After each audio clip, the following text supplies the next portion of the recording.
Susmita news চ্যানেলে তোমাদের অনেক অনেক স্বাগত জানাই। কেমন আছো তোমরা? অবশ্যই আমার কমেন্ট বক্সে লেখো।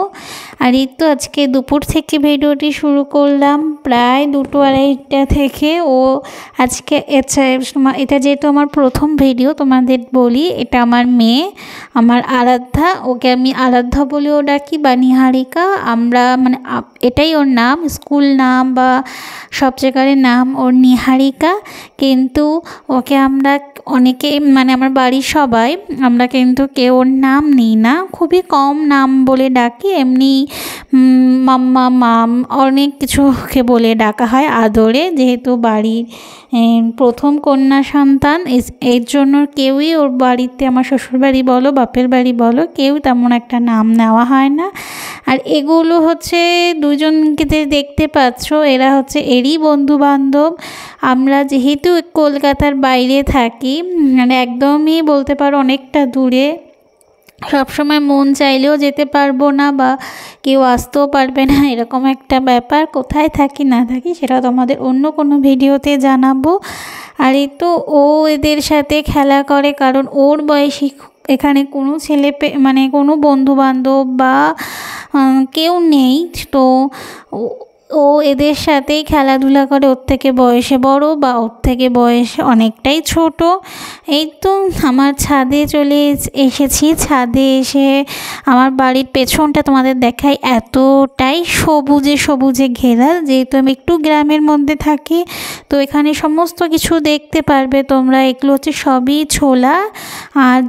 আর ওই দিকে আছে পুরো রাই, মানে সর্ষের ক্ষেত, তাই ওই সর্ষে কাটছিল।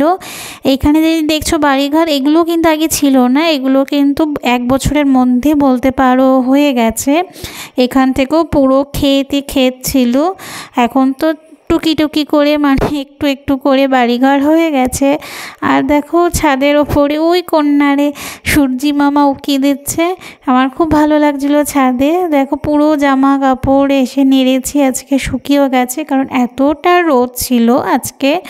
তো এদেশে তো রোদও যেমন, মানে রোদেতে তুমি বেরোতেও পারবে না, এরকম একটা ব্যাপার। আর তোমাদের ধীরে ধীরে বলবো এদেশে সমস্ত কিছু। চলো এদেশের সাথেও পরিচয় করিয়ে দেব, আমার সাথে সাথে কলকাতার বাইরেগুলোতেও তোমরা পরিচয় হবে ধীরে ধীরে। আর আমার ছাদটা দেখেছো এত ময়লা হয়ে গেছে, একদিন দেখি সময় বার করে একটু ঝাড়ু পোছ লাগাতে হবে, মানে পরিষ্কার করতে হবে। এগুলো হচ্ছে বেগুন গাছ, আমি এই টুকিটাকি গাছ ছাদের ওপর লাগাই। বেগুন গাছের বছর প্রচুর বেগুন হয়েছিল, কিন্তু দুঃখবশত একটাও বেগুন আমি ছিঁড়তেও পারিনি, বা মানে একটা বেগুন আমরা খেতে পারিনি। তার কারণ হচ্ছে সব বান্দর মামাই খেয়ে গেছে হনুমানে। প্রচুর পরিমাণে হনুমান আসে, ওরাই ছিঁড়ে ছিঁড়ে নিয়ে যায়, জাল দিয়ে আটকানো আছে। তারপরও মানে এতটা হনুমান, এখানকার কেউই মানে কিছু রাখতে পারে না বাড়িতে, এরা এত পরিমাণে এরা জ্বালাতন করে এসে। আর দেখছো আমার ছাদের কী অবস্থা, কী হাল আজ কদিনের মধ্যে। তো এই তো আজকে ওর মামা এসছে, মানে আমার দাদা, আমার বড় আমার দাদা এসছে কলকাতা থেকে আজই। কলকাতা থেকে এসছে কিছু কাজের জন্য। আর এই যে ব্যাগ থেকে বার করছে আমার মা বাবা আরাধ্যার জন্য কিছু জিনিসপত্র পাঠিয়েছে। সেগুলো যেহেতু বললাম যে আমরা একটু কলকাতার বাইরে থাকি, তো সব সময় যাওয়া আসাটাও হয় না, সময় নিয়ে যেতে হয়, আবার তাড়াতাড়ি ফিরেও আসতে, এরকম একটা তাড়াহুড়ার মধ্যে। মানে যেহেতু কলকাতার একটু বাইরে থাকি, অন্য রাজ্যে থাকি, সেহেতু একটু অসুবিধে তো হয়। তো ওদের যখন যা মনে পড়ে, যদি কেউ আসে যাওয়া আসা করে, তখন তাদের কাছে পাঠায়। এই তো সরস্বতী পুজো যেহেতু গেছে, আরাধ্যার জন্য কিছু পাঠাতে পারিনি, তাই জন্য শাড়িটা ওর জন্য পাঠিয়েছে। আর এই তো আমাদের জন্য ব্যাগ ভরে দেখো 1 ব্যাগ ভালোবাসা পাঠিয়েছে। ভালোবাসা বললাম কারণ এই ব্যাগের মধ্যে আছে মানে আমরা কি ভালো খাই, মানে এখানে যেহেতু আমাদের ছোট্ট সংসার, আমি, আমার মেয়ে আর আরাধ্যার পাপা। তো কে কী ভালো খায় টুকিটাকি পাঠিয়েছে, কারণ এই দেশে তুমি কোনো কিছুই পাবা না যে কলকাতার মতন। মানে অনেক কিছুই আছে যা কলকাতা জিনিস পাওয়া যায় না, আবার এমন কিছু আছে যা এখানে জিনিস কলকাতায় পাওয়া যায় না।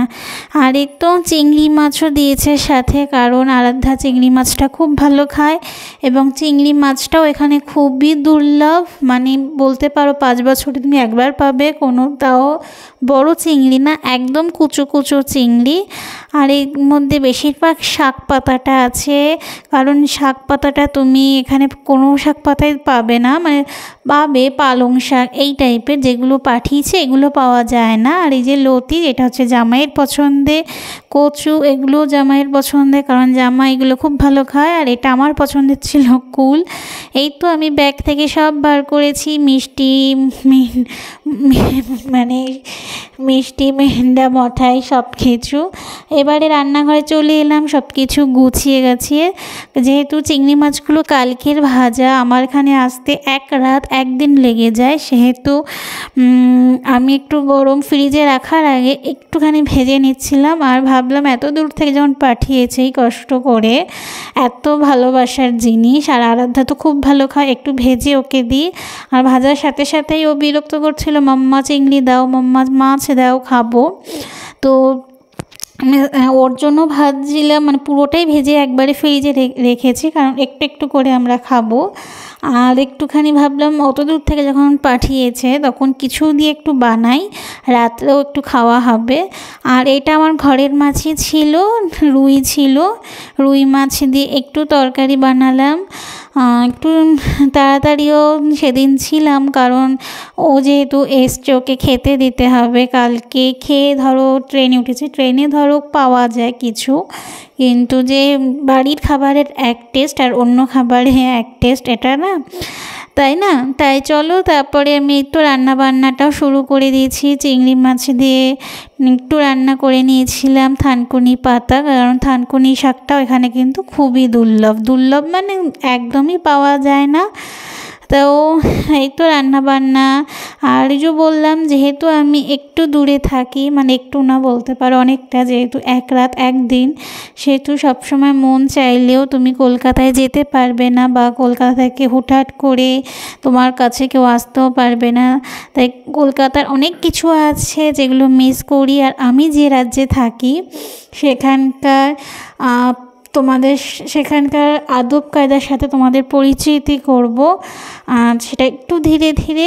আর আমার এই ভিডিওটি আমার আজকে থেকে আমার চ্যানেলে প্রথম ভিডিও ছাড়ছি, তো আমার সাথে থেকো, পাশে থেকো। আরাধ্যার এই নাচটা করছে, এই নাচটা নতুন শিখেছে। এই তো ভিডিও, আজকে ওর মামাকে নাচ দেখাচ্ছে। এই তো ভিডিওটি আজকে এই পর্যন্ত। সবাই ভালো থেকো, সুস্থ থেকো, টাটা।